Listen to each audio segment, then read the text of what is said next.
At the moment, if we stay in the EU, we hand over something like £350 million every week. We'll be £350 million a week better off because we'll have money that we can spend on our priorities, not on Brussels' priorities. £350 million a week go to Brussels. And I think we ought to decide ourselves how we spend that money. And I would suggest we spend it on the NHS. You can help it. Every week we send £350 million to Brussels. Money that's wasted. That's enough to build a new hospital every week. Is the £350 million that we were told going to go to the NHS, is that going to go to the NHS and when? Well, the £350 million was an extrapolation of the 19.1 billion. So how much do you think will go to the NHS then of that 350? Well, of the monies that we give away to the European Union, which never comes back, I would think the large share. But never comes back. So but that's the other only half of the 350. Yes, but I mean, let me remind you about the posters that you put up. Because you suggested in those posters, there you go, let's give our NHS the £350 million the EU takes every week. £350 million a week we send to the EU, which we will no longer send to the EU. Can you guarantee that's going to go to the NHS? No, I can't, and I would never have made that claim. 17 million people have voted for leave. Yeah. I don't know how many people voted on the basis of that advert, but that was a huge part of the propaganda. I do have a lump on my throat. I feel a bit sick because of my kids. They wanted to remain. Everyone I know practically, and just looking at all the Facebook comments, everyone's really upset and gutted. But I do feel a bit sick. Now, with this big lie, okay, this £350 million a day that we were told was going to go into the NHS, why haven't we, if it is a lie, is it a definite lie? Yes, it's a lie. Okay, then why don't we have, then we've been conned, then we need them.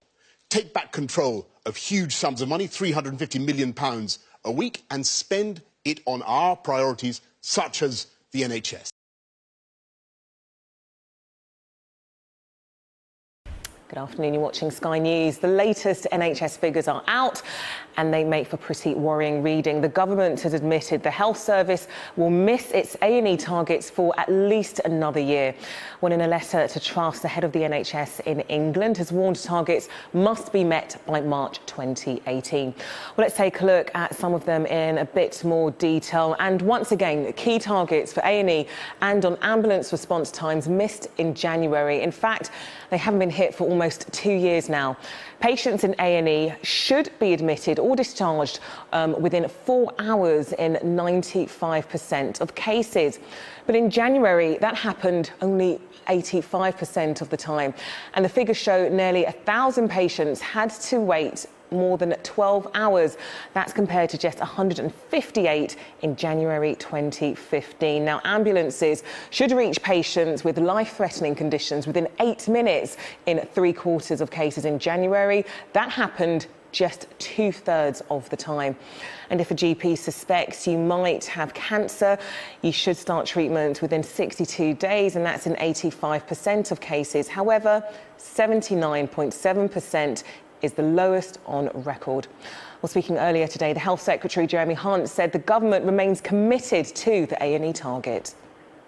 It's not going to be overnight, but it is essential, and I am expecting the NHS to return to that target during the course of the next calendar year and make very tangible progress towards that target during this year.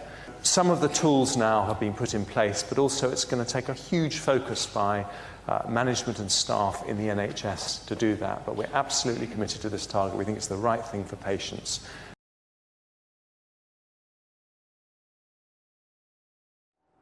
With NHS spending per person set to fall 9% over the next 5 years. But Theresa May has told Simon Stevens, the chief executive of the NHS, that there will be no further funding for the NHS. However, by outsourcing, can the NHS... Oh, fuck off. It's not outsourcing. Can we at least call it what it is, Tim? It's privatisation. It's not outsourcing. The guy that runs the NHS says it desperately needs more money. Why don't they just give him more money? What does that fucking bitch not understand? It's the NHS. When she walked into number 10 and announced her cabinet, that was a statement of intent for the NHS, and the statement was this: fuck the NHS. By keeping Jeremy Hunt on, she was saying, I don't give a shit about the NHS, I don't give a shit about doctors' morale. Keep doing what you're doing, Jeremy, you're doing a great job. And at the conference this year, she called the Tories the party of the NHS. Last year, it was the NHS safe in our hands. Jeremy Hunt is not a safe pair of hands. What he is probably the richest person in the cabinet, and with this lot, that is saying something. And he's overseeing £8 billion worth of NHS contracts being put out to tender. How can you not call that privatisation? Fuck me, Tim, we're not even allowed to call it cuts. It's £22 billion worth of efficiency savings. I'm sorry, that's cuts. How do you privatise one of the country's most treasured institutions? I'll tell you what, you run it into the ground, so that increased waiting lists and shortage of beds and staff. It means for the NHS to even function, it has to outsource. It has to privatise itself to survive. You make it privatise itself. What? Just to press you on the ring-fenced new money for mental health, because otherwise there is a danger it will just be swallowed up by the crisis in the NHS, isn't it? Well, but first of all, money is going into mental health, but it's always wrong for people to assume that the only answer to these issues is about funding. This morning, Health Secretary Jeremy Hunt responded by saying improvements are needed, but that if we make it just about money, we miss a trick. He's due to make a statement this afternoon. Well, one person who believes even more radical changes are needed to improve the NHS is the director of the centre-right think tank Reform, Andrew Hordenby. Here's his soapbox.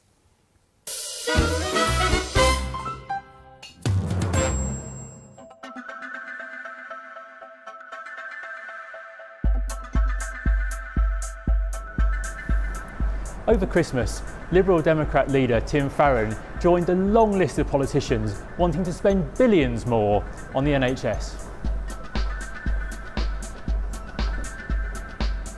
That is exactly the wrong prescription for the NHS.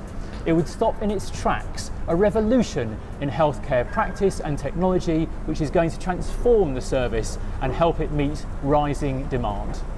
It's time for new ideas. This team are experts in artificial intelligence. Users of the app enter their symptoms. The app then tells the patient whether the problem can be cared for at home or whether it needs medical attention, either visiting a GP or a hospital. This team can also organise face-to-face appointments with the GP over video with an average waiting time of only 46 minutes to see a doctor. Let's give it a try. How can I help today? Has it got worse during that time? Better healthcare is also better value for money. If we prevent ill health, if we treat it quicker, if we make it much easier to see the doctor, the whole process is cheaper and delivers better care for patients. Every political party wants to improve the NHS. The way to do it is through innovation and new ideas. Simply pouring in more money is not the answer. And Andrew Hordenby is with us now. You say the NHS doesn't need more money, yet the NHS Trust finished 2015-2016 with a deficit of nearly £2.5 billion. The head of the NHS in England, Simon Stevens, last month said the case for an urgent cash injection into social care was unarguable. It needs more money. Well, what the NHS needs is change, a whole new way of doing business. You referred to the Red Cross early on in this programme. To go into accident and emergency hospitals in many hospitals is to see a service under real strain. Right. But that is due to the way the service works, to the way it encourages patients into hospitals rather than into GPs and other areas of the health service. In other words, it's making very poor use of the money that it gets, and it needs to work differently. But the practitioners disagree with you. They're not saying that there is just poor use of the money that they're given. The Royal College of Emergency Medicine said emergency rooms and hospitals are in an acute state of distress due to chronic underfunding. So not just recent funding, chronic underfunding over a long period of time. So are you saying the NHS wouldn't benefit from having more money? No, what I'm saying is that, and I think Jeremy Hunt may say a bit of this afternoon, that the NHS has agreed with the government to do what we have needed to do for years, which is the thorough review get people who are going to hospitals unnecessarily out of those hospitals, stronger primary care, much better use of technology as we've used in the film. That's the change that's needed. If the NHS hears that it's getting a windfall, it will not feel the need for change, it won't act on that need for innovation, it will put off the change, and that would be the big mistake. This is what this is dedicated to. The new bureaucracy of the market. The Secretary of State has all the power but no responsibility. And now we have a series of regulators, economic regulator, a quality regulator, monitor and the Care Quality Commission, and a plethora of new bodies. But the most interesting group are these clinical commissioning groups here in the blue. They are receiving £80 billion worth of funds every year, and they're modelled along insurance fund lines. So this is a new bureaucracy, and this is why nobody can understand who's in charge or what's happening today. So clinical commissioning groups are insurance-based, they're not area-based. Not everybody in an area is automatically covered anymore. People are recruited on the basis of belonging to a general practice, but people can become excluded or ineligible either because of their conditions of treatment or because of their own status. And the same has happened. This volume here has given huge new powers to these NHS providers. Services now are being broken up across the country. They're being put out to tender to commercial companies. There's not a day goes by when you hear of huge contracts. NHS hospitals are being starved of funds, they've been going into financial deficit, the administrators are coming in, they're either being sold off, franchised, or closed down. Complete loss of planning on the basis of need because nobody in your area has responsibility anymore. The NHS has been reduced to a logo, a funding stream, £112 billion. And instead, we have a myriad of new companies. Here they are. Circle, which is franchising for hospitals, Netcare, many of them American, South African, Canadian companies from all around the world. So £112 billion of NHS funds are flowing to hundreds of commercial providers, shareholders and banks every day of the week, £112 billion. So why is the government doing this? Well, it said it was all about patient choice, dignity, respect. But of course, it's not about patient choice. It's about giving providers choice of patients. The other thing is the government said markets are much more efficient. But of course they're not. There's not a country in the world that delivers universal healthcare through a market. Not one country.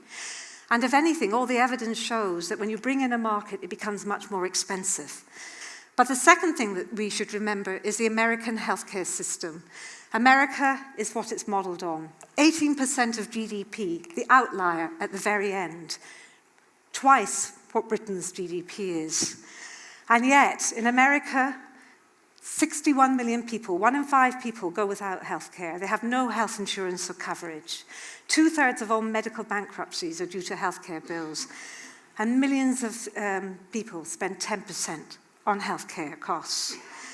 And it brings enormous new inefficiencies, a market that's not there in a publicly owned system. The first is insurers, marketing, billing, pricing, profit, insurer billing, physician billing, and hospital billing.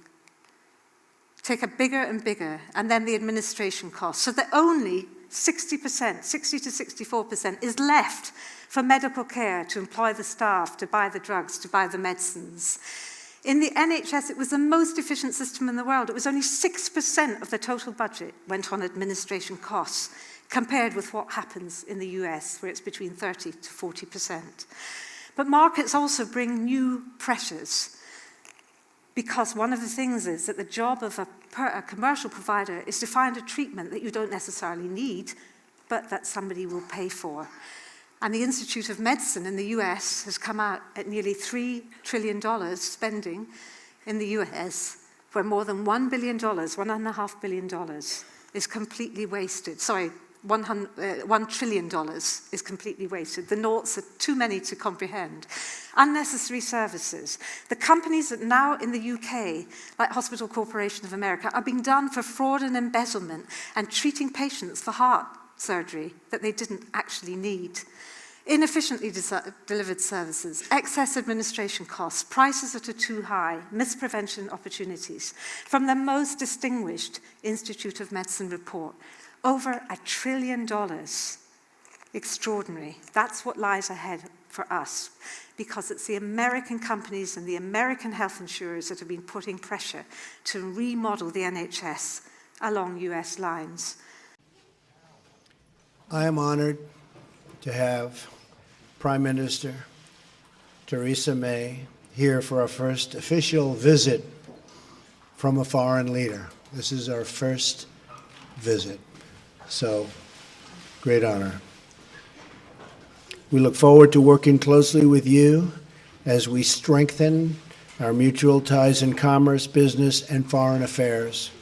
Great days lie ahead for our two peoples and our two countries. On behalf of our nation, I thank you for joining us here today. It's a really great honor. Thank you very much. Well, thank you very much, Mr. President. And can I start by saying that I'm so pleased that I've been able to be here today, and thank you for inviting me so soon after your inauguration. And I'm delighted to be able to congratulate you on what was a stunning election victory. And as you say, the invitation is an indication of the strength and importance of the special relationship that exists between our two countries, a relationship based on the bonds of history, of family, kinship, and common interests. And in a further sign of the importance of that relationship, I have today been able to convey Her Majesty the Queen's hope that President Trump and the First Lady would pay a state visit to the United Kingdom later this year, and I'm delighted that the President has accepted that invitation. Mr. Speaker, last week I also asked the Prime Minister to assure the House that in any United States trade deal she would not offer up our National Health Service as a bargaining chip. She gave no answer. When asked in the US, she also refused to rule it out. So let's ask her a third time. Will she rule out opening up our National Health Service to private US healthcare companies? Yes or no? Mr. Speaker, I could give a detailed answer to the right honourable gentleman's question, but I think a simple and straightforward reply is what is required. The NHS is not for sale, and it never will be.